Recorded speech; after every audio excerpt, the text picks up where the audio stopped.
أعوذ بالله من الشيطان الرجيم بسم الله الرحمن الرحيم الحمد لله والصلاة والسلام على رسول الله صلى الله عليه وسلم أما بعد السلام عليكم ورحمة الله وبركاته فالدين نمنات أرابا وانسكريتا panarakat stapakan faitalaftin TVM amni zuma Harena ni aladi izo ralasa na bavi atao anatin'ny finoana Islam amin'ny andro anty dia haka petra bolana nan hadisi zay napetraky mpaminany sallallahu alaihi wasallam entintsika mieritreritra amin'ny ity fiainana eto ambony tany ity. Hadisi tenen'ny mpaminany sallallahu alaihi wasallam manao hoe inna likulli ummatin fitna wa fitnatu ummati almal. Ny vahoaka rehetra zay nandalo sy ny fandimy teto ambony tany de samy manana ny fitsapana napetraky Allah subhanahu wa ta'ala tamin'izy ireo. Saingy ny fitsapana lehibe napetraka ny Allah tamin'ny vahoakako, izany hoe vahoaka ny mpaminany Muhammad sallallahu alaihi wasallam de tsika olombelona miaina ankehitriny de fitsapana mahakasika ny vola aman-karena. Izany no fitsapana lehibe ary hita tokoa izany amin'ny fiarahamonina izay misy antsika.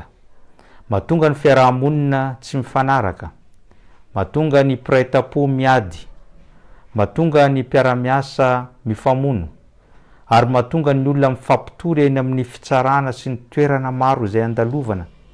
De vokatry ninona? De vokatry n'izany fitiavana ny vola aman-karena izany. Misy ampahany amin'ny olombelona tia azy bebe kokoa, ary misy sasany kosa ambangaina tsotro zao mba azahoana an'izay bebe eo amin'ny fiainana andavanandro izay. Tsy vao androany no nitrangany zavatra izany, fa efa nitranga izany tamin'ny vanim-potoana ny mpaminany sallallahu alaihi wasallam. Andaotsika haka ny tantara ny lehilahy anankiray zay antsoina hoe Thalaba ibn Hatib. Ity lehilahy ity dia mahanitra, tsy vitan'izy mahanitra fa tena tsy manana mihitsy ny ao am-pelantanany. Ka rehefa tsy manana izy ny ao am-pelantanany, mba maniry izy hanana an'izany Harena izany. Ka nanatona ny mpaminany sallallahu alaihi wasallam ny teny taminy manao hoe ya Rasulallah, o riraky ny Allah, ud'u Allah an yarzukani malan. Mangata amin'ny Allah ianao mba hanome Harena ahy mba afako miaina eto ambony tany. Tena mali mpaminany sallallahu alaihi wasallam manao waihaka ya Thalab, o ry Thalaba, aoka na hijanona amin'ny fahantrahanao. Satria nahoana? Qalilun tuaddi shukrahu khairun min kathirin la tutiqu. Ny kely afahanao mankasitraka ny Allah sy manompo azy amin'ny tokony ho izy de tsara lavitra noho ny Harena lehibe sy maro zay tsy vitanao ny mitantana azy. Rehefa nainao an'izany io lehilahy de lasa izy niverina tany an-tranony. Herinandro taorian'izay mbola niverina tamin'ny mpaminany sallallahu alaihi wasallam, o ry mpaminany, efa tsy tantoka intsony ny fahantrana zay misy eo amiko, ka mangataka aminao zao ry mpaminany mba atao amin'ny Allah mba azo an'izany Harena izany. Mbola naveriny mpaminany sallallahu alaihi wasallam ilay teny manao o ry Thalaba, ny kely azonao amin'ny Allah ahatonga anao ahay ankasitraka azy de tsara lavitra noho ny Harena tsy toko tsy foroana eo am-pelantananao nefa tsy vitanao mitantana azy, ary tsy vitanao ihany koa mamoaka anjara zay tokony avoakanao amin'izany Harena izany.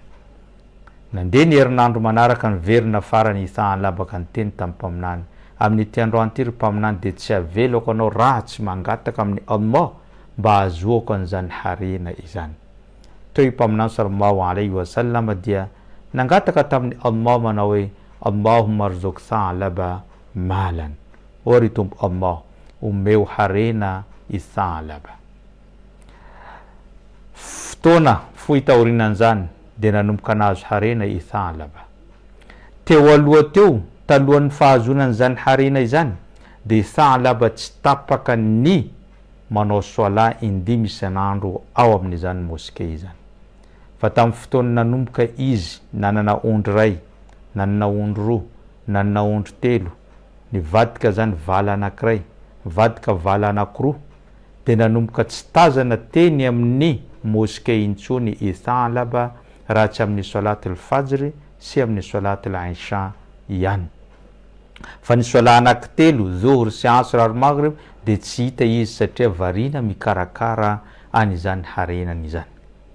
Nandeha ny fotoana, nandeha ny volana, nandeha enim-bolana, de nanomboka tsy hita intsony ithalaba na de amin'ny solat indimy isan'andro ao amin'ny moskey, satria nanomboka maro ny harenany, lasa vala mandeha 10, 20, 30 ka niala teo amin'ny tanàna nisy azy mihitsy ithalaba, ka nandeha izy nifindra tany amin'ny tanàna anankiray ka sarotra aminy anatanteraka sy hamonjy an'izany solat indimy isan'andro izany.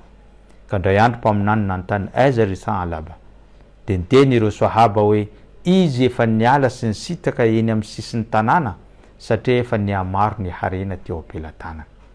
Ka tamin'izay fotoana zay mpaminany nanomboka nalahelo ny ithalaba satria efa fantatry ny mpaminany fa io harena io indraindray misy olona tsy mahazaka azy, ka lasa rehefa tsy zakany zany manaonao fahatany, lasa mahihitra, lasa varina iny ka manadino an'ilay olona nanome na tompo Allah ilay nahary anao ka nanome anao an'izany harena izany.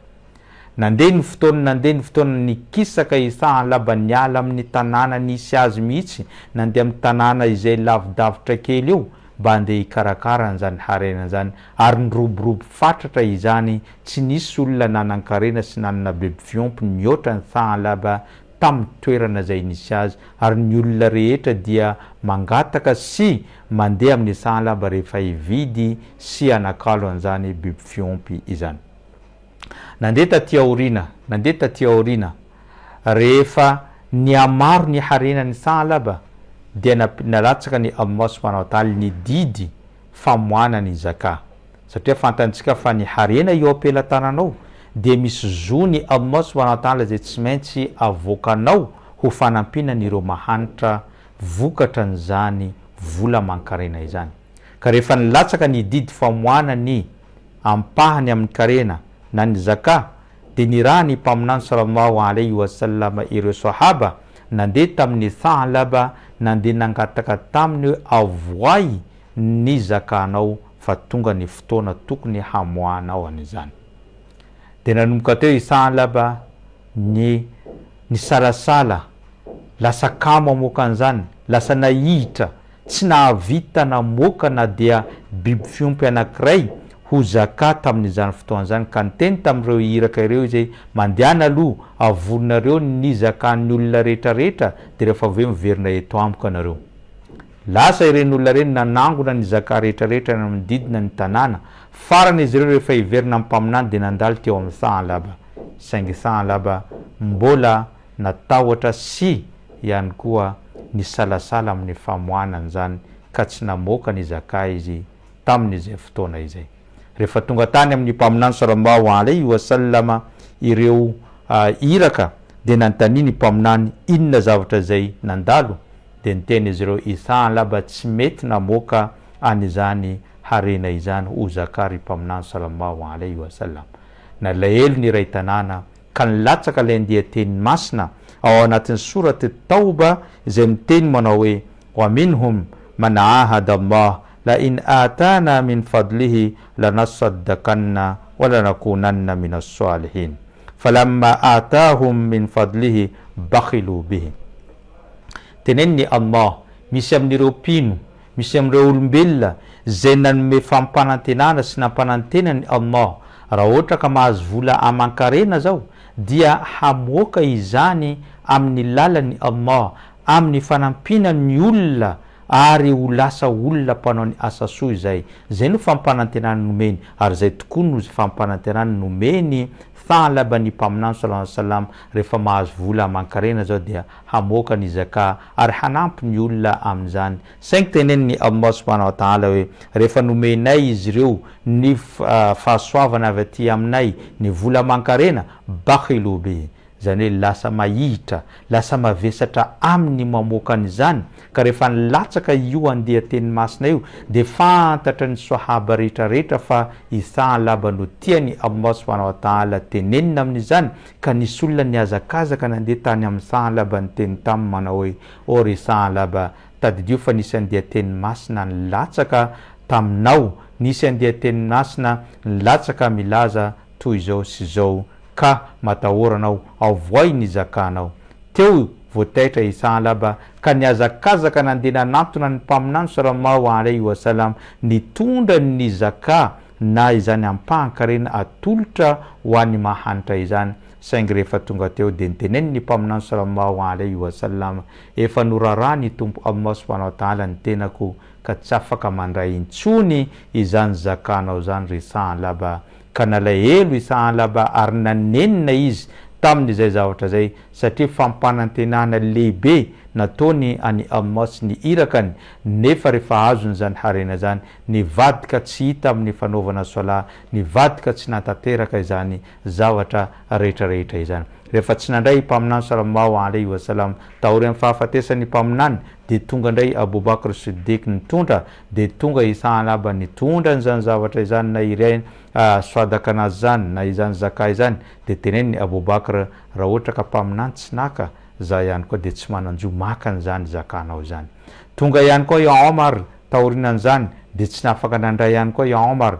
Tonga ihany koa i Osman dia samy tsy afaka nandray an'izany zavatra izany, satria mpaminany tsy nandray ka tsy afaka mandray an'izany ihany koa ny tenako hoy Osman ibn Affan. Ary tamin'ny fitondrany Osman ibn Affan no nahafaty any Thalaba ibn Hatib. Zay no tantarany Thalaba ibn Hatib, fa lesona lehibe azontsika tsoana amin'izany.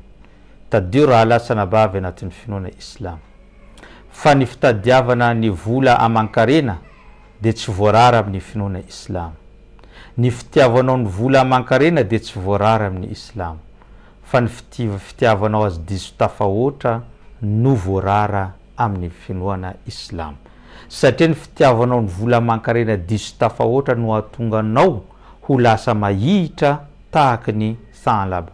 Ary indraindray aza lasa manambony tena, lasa miopefy, lasa manaonao fahatany vokatra amin'ny vola aman-karena. Tsy zakanao ny mitantana an'izany, tsy zakanao ny fisian' zany vola aman-karena zany, lasa ianao manaonao fahatany. Zay le voatenin'ny Allah subhanahu wa ta'ala ao anatin'ny Qur'an al-Karim manao hoe kalla innal insana la yatgha an ra'ahu istaghna. Tsy aozy izy ny olombelona anankiray dia ho lasa piopefy na ihany koa mpanambony tena rehefa mahita ny tenan'izy fa manan-karena eo amin'ny toerana izay misy azy.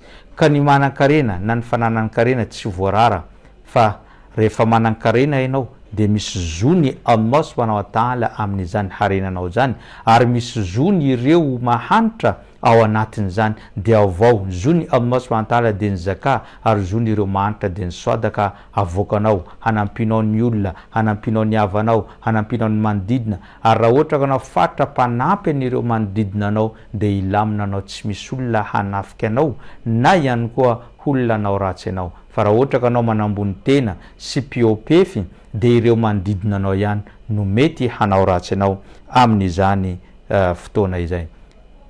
Ibn Taymiyyah rahimahullah manampahaizana Islamo anankiray dia niteny izy manao hoe hubbu dunya ra'su kulli khati'a.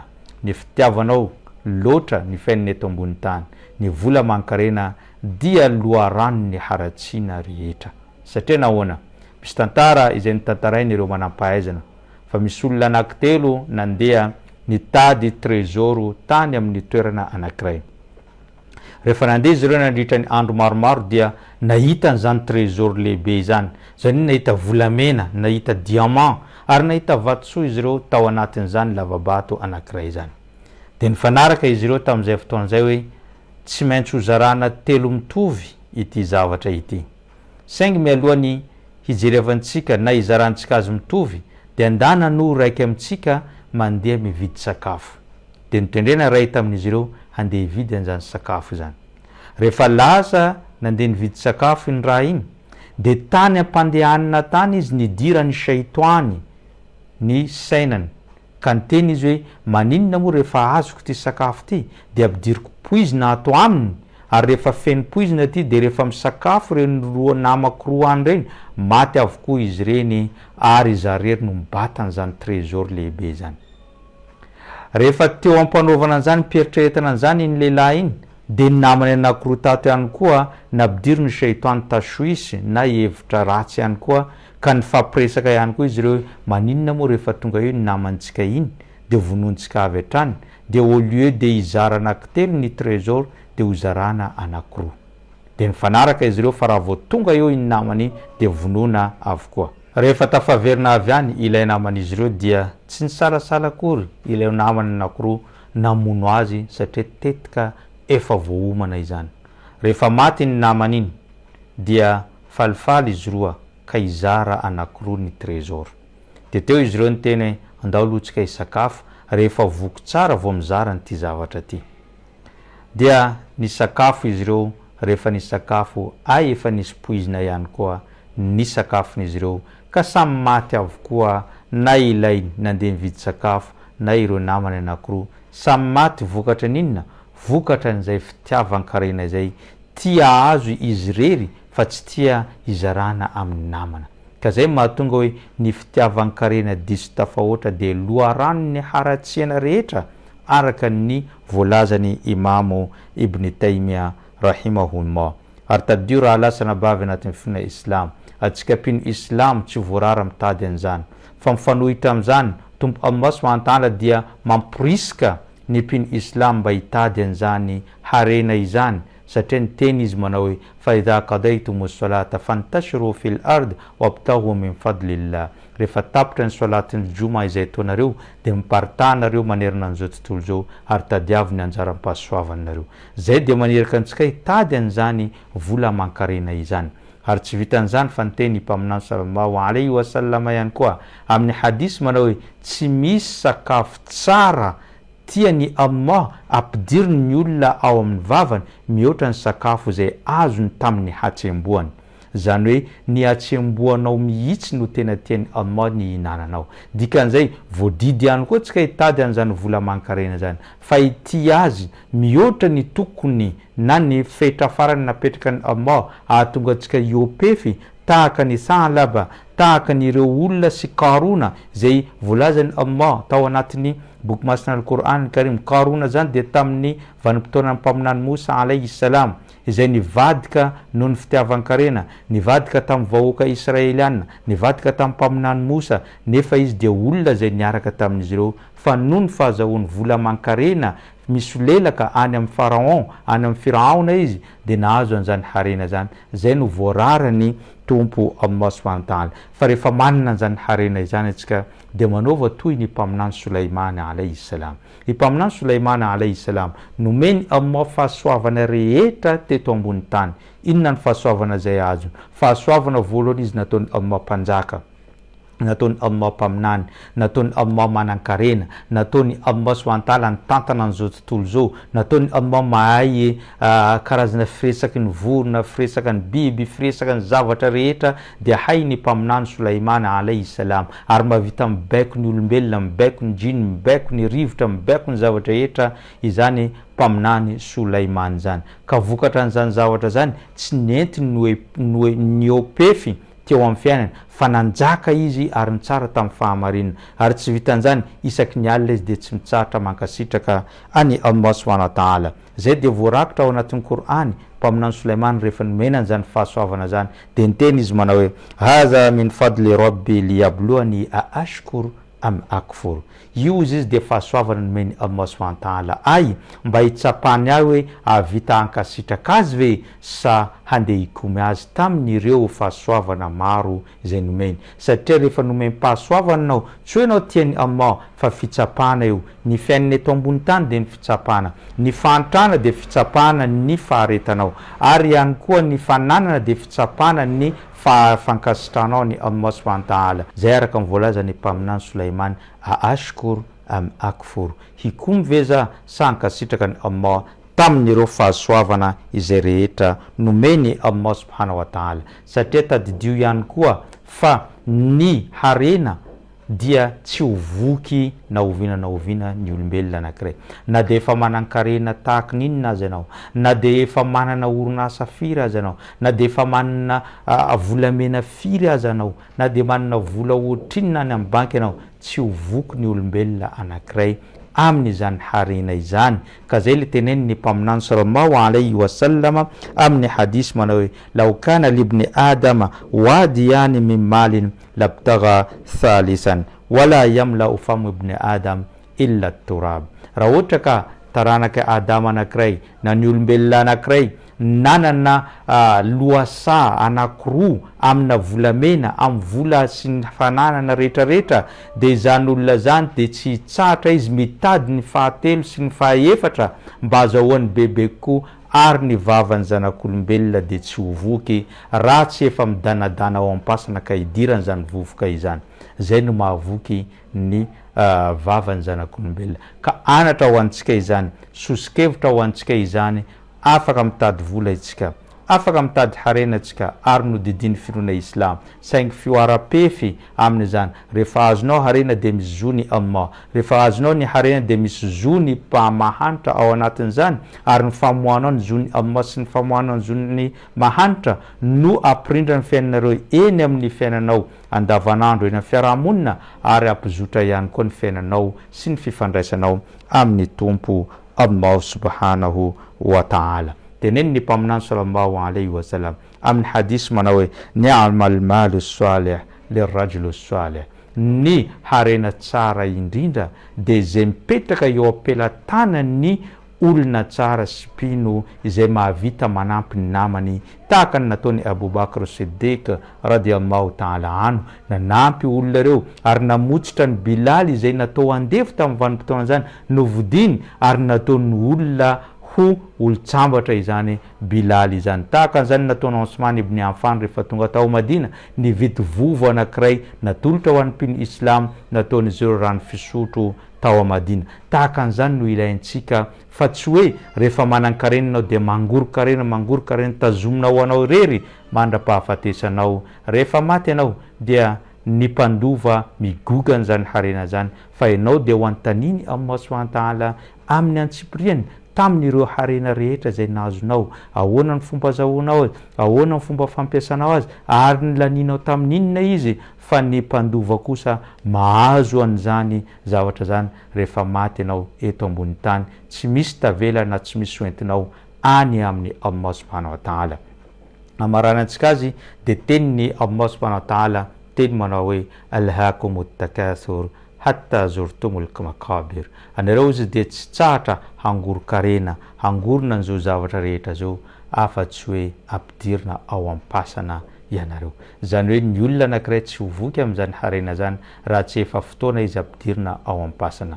Ka zay no amaranantsika ny fandarina androany. Mbola averina eto ihany, tsy midika hoe rehefa niresaka an'izay tsika dia fady amin'ny mpino islamo ny mitady harena, fady amin'ny mpino islamo ny manan-karena. Tsia, ilaina zany mba hampandrosoana ny fiainana eto ambony tany, ary ilaina ihany koa ny fananan-karena mba hahafahanao manomana ny fiainanao any ankoatra amin'ny alalan'ny famoahana sadaka, amin'ny alalan'ny fanampiana ireo zazakamboty, amin'ny alalan'ny fanaovana vovo sy amin'ny fanaovana zavatra anankiray, mba ahafahanao rehefa maty ianao de mipetraka iny zavatra iny ho lasa fahasoavanao any am-pasana na de maty ianao. Zay no takina amin'ny mpino islam, tahaka ny nataony ireo sahaba izay nanambola zay voalazantsika teo reny, tahaka ny nataony mpaminany Sulaimana zay voalazantsika teo reny. Zay no ilaina amin'ny ty fiainana eto ambony tany ty, fa tsy sanatrerina azo harena anao lasa mahitra, lasa niopefy, lasa nanambony tena, lasa manao zaozao, lasa mampijaly ny olona, lasa manao zavatra rehetra io, vidinao ny fanjakana, vidinao ny zavatra rehetrarehetra io. Zay dia voarara ny finoana islam ary sazy lehibe azonao any amin'ny andro fitsarana rehefa tonga eo anatreny tompo Allah subhanahu wa ta'ala. Zay ngamba no fandaharantsika tamin'ity androany ty, isorako anao nanaraka an'izany hatranam-piandohana ka hatramin'izao fiafaran'izao ny tenako de mametraka ny mandrapitafa ho amin'ny alahady herinanao toy izao. Wassalamu alaikum wa rahmatullahi wa barakatuh.